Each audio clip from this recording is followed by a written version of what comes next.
Welcome back to Blue Patrol, where we break down the who, the what, and the right and wrong of real police encounters.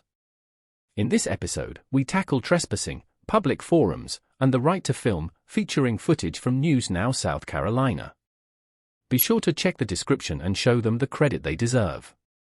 In a YouTube video posted on January 15, 2025, auditor DJ Gear began filming the Odell Oil Company in Belton, South Carolina, while standing on a grassy shoulder just outside the property. Although he never stepped onto private land, he recorded through a chain-link fence marked with no trespassing signs that also claimed filming was prohibited. After a few minutes, two employees exited the building, approached the fence, and confronted Mr. Gear about what he was doing. The whole facility? Well, both of them, really. Get some information on them. I'm sorry, brother. I can't hear you. What kind of information you need? A whole lot of information, honestly. A whole lot of it. We need to know what you want it for. Say what? We can't just give out our information. Oh, no. I didn't have any questions about it towards y'all. I can kind of find out what I need out this way. Who are you? I'm an operator here. Operator here. What's your name? So that's irrelevant. I understand that. Yeah. Cav, your name? It's irrelevant also. Okay. I was just asking. Yeah. Hold on, I'm we'll call the cops. Yeah, I'm going to have to. Okay, that's fine. That's fine. Alright. That's fine. Private property. Yeah. Inside the fence is. Yeah, what you need pictures for? You said what I need pictures for? Well, I can't say it right now because it's not published. But you can call the people. That's fine. Okay. I'll be along the way somewhere. I'll be along the road somewhere. I didn't drive. I'm a step ahead of everybody. But I'll be along here somewhere. I'm not leaving. I'm just walking. I promise I'll be in the area. And when they come out, can y'all come back out, please? Thank you. So he didn't want to give his name. But we're here. And they say it's private property, but that is a public utility right here and there. But they're gonna call the police. So we're gonna hang out until they call them. One employee tells Mr. Gear that he's dealing with private property, suggesting that filming isn't allowed. Mr. Gear pushes back, explaining that only the land inside the fence is private. Under Section 16-11-620 of the South Carolina Code of Laws, trespassing occurs when someone unlawfully enters or refuses to leave private property after being warned. But that law applies strictly to physical entry, not recording from a public space. As long as Mr. Gear stayed outside the fence, he wasn't trespassing. Even though the signs attempted to ban recording, they don't have the power to turn a legal activity into a crime. Property owners can restrict entry, but they can't rewrite the law. Ultimately, a court would almost certainly find that filming from a public vantage point, even of private property, is perfectly legal. So they decided to send somebody out here to talk to me, right? It's actually about to start raining. I wonder if he's gonna get out the vehicle. It's finna start raining, which is the crazy part. So I'm actually going to get soaking wet. But I'm in Belton, South Carolina at the oil company on a road here, 33 feet from the center line of the road. I have their property line in my phone, and there are public utilities all right here. Some are in their property, some are right here, which is outside of the fence, and their trespassing signs are on the fence, which is beyond me. It's very beyond me. And Mr. Gear tells his viewers he has the exact property lines pulled up on his phone and explains that he checked GIS data before arriving. GIS, Geographic Information Systems, collects and displays data tied to real-world locations. According to National Geographic, it can map everything from population and income levels to roads, utilities, and land ownership. In many U.S. counties, this data is publicly available online. For Anderson County, South Carolina, where this incident occurred, GIS maps show parcel boundaries and ownership details, and in this case, they appear to confirm Mr. Gee's claim that the fence marks the edge of the oil company's property. let's go talk to him. And then here comes his buddy down here in the truck. Let me get that roll. All right, brother, how you doing? Just filming, and I'm trying to figure out why they're following me around here, and I can't figure it out. Well, kind of somebody suspicious. Well, that's fine. But you know, you're allowed to take my picture also. That's totally fine. Now, whether or not you can get it, that's between you and your camera. But that guy here has been following me around, and then you came out here to take my picture. If you turn your phone the other way, you get a better picture. Turn it sideways. No, turn your phone sideways. That's right. I can't. But I'm trying to figure out why y'all are following me. It's like nobody here understands the rights that I have granted to me under the First Amendment. That's what's crazy. You know, this is all public property right here. Yeah, no, this is state property. Which is public.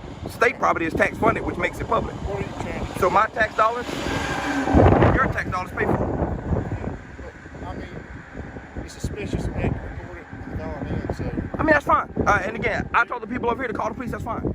I don't mind talking to them. But you see that public utility right there? If I want to walk all the way to that pole and record this property, I can because the city put that there. Okay. So that city property is. Mr. Gear also points to nearby utility poles, arguing that because the city owns them, he must be standing on public land. While he's likely correct about being on public property, utility poles aren't a reliable indicator.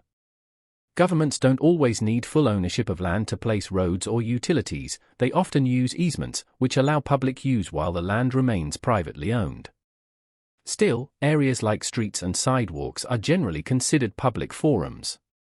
In United States v. Kokinder, 1990, the Supreme Court described these spaces as essential gathering places where citizens have long exercised their rights to speak and share ideas. Since Mr. Gear was filming near a roadway, it's very likely a court would classify that area as a public forum, meaning his right to record there is strongly protected. I don't mean anybody no harm. I don't have my gun on me. My gun's in the car. Huh? Can I ask you what your intentions are? My intentions is, I just want, again, I don't see these every day, so I stopped to take pictures of all these big oil wells here because I don't see them every day. But it's like people are freaking out about it over a camera. Well, it's kind of a touchy. But y'all have cameras all over y'all facility. Oh, we do. So how is my camera any different than your camera? I have no problem with that. I'd be more than glad to talk to him. Okay. Thank you for coming out. Yes, Thank sir. you. Hey, did they call you out here? They did. They did? Along this public easement here. And I was taking pictures this way, that way, and back here. And they freaked out. They completely freaked out about it. And they was like, well, I'm gonna call the police. I said, that's fine. I don't mind talking because there's no crime being committed here. They freaked the hell out. These guys here. That guy right there. Hey, come over here, buddy. Yeah, you. Come here, please. I just need you to inform him of the First Amendment that I'm allowed to record here in public, and I can be on my way. That's all I need from you, Officer Parker. Yeah. Can you please just inform him of my rights through the First Amendment, and I'm on my way. I'm sure y'all have been prompt on it because we sued Anderson a long time ago. I don't mean any hurt, harm, or danger by it, but these guys here completely freaked the hell out, and I don't know why. I just need him to be informed of my First Amendment right, and I can be on my way. Hang right here. I'm gonna come across the road because I got to get it on film that you told him for my protection. That's all. I told you I was coming back, buddy. I ain't want to be rude. I just want you to be informed and hear from someone else that I'm completely allowed to do what I'm doing. So, with him taking pictures, it's not a problem. Okay. If he goes on the property, kind of get his story. We're just going to determine we're on high alert anyway, so we're just making sure. Can you ask him to put video of me? I'm allowed to. I tried to tell you that so we can be cordial the first time you saw me. I'm trying to be cordial with you Yeah, earlier. and I was You cordial. told us not to worry about what you was doing. No, I told you that I'm allowed to do what I'm doing. It's all on camera. I can run it back. Run it back, baby. It's all on camera. You'll see it on YouTube later, I Anyway, promise. we're not- I'm allowed to do what I do. That's all it is. And I wanted her to come tell you because I didn't want you to think I was being a jerk about it. It's completely legal. And y'all have to understand that while in public, you can be filmed. There's no expectation of privacy at all, buddy. At all. And What can we do? I mean, what- Build a brick wall. If he goes behind the gate, we can put him on trespass from there. But as far as him being out here taking pictures, videoing, I can't really do it. can't do anything about it. I tried to tell you that, but y'all wasted resources. Deputy Parker from the Anderson County Sheriff's Department arrives and quickly clarifies the situation. He tells the employees that as long as Mr. Gear stays off their property, he has every right to film what he can see from public land. While the Supreme Court hasn't explicitly ruled on a broad right to film in public, it has consistently protected expressive conduct under the First Amendment. In Texas v. Johnson, 1989, the court emphasized that free speech protections go beyond just spoken or written words. That said, not all filming is protected. Courts have ruled that purely private, non-expressive photography may fall outside First Amendment coverage. However, when filming is done to communicate ideas or share information, especially about public matters, it is far more likely to be protected. Since Mr. Gear stated he was filming for publication, a court would likely view his actions as protected expressive conduct in a public forum. How you doing, brother? I'm doing well, sir. How about I'm all right, thank you. I'm David, by the way. Hey, David. Thank you. It's nice out here. It is. That's why I'm out here, actually. I'm about to go jump on my bike. I just tried to help these two gentlemen out here, and they didn't want to understand me, so they called this sweet officer out here and wasted resources when they could have asked me the same question, and I gave them the same answer, but they didn't want to listen to me. So now they're on the internet looking like fools because I tried to tell them.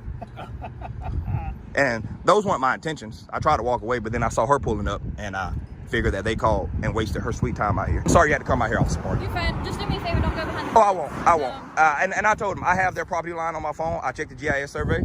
As long as I'm well within public property, it's a public utility pole. There no trespassing prior notice starts on the other side of that fence. I have no plans of breaching their property at all. None. Great. Thank you. Yes, ma'am. Thank you for coming out, all right? Yes, sir. It was a pleasure having you here. Fellas, I'm sorry about the misunderstanding, but at least now you understand, all right? Do the same. Thank you. After a calm and respectful exchange, Mr. Gear ends the recording and walks away, with no further incidents reported. Deputy Parker earns an A+ for his professionalism, clearly explaining the law and defending constitutional rights while addressing the employee's concerns.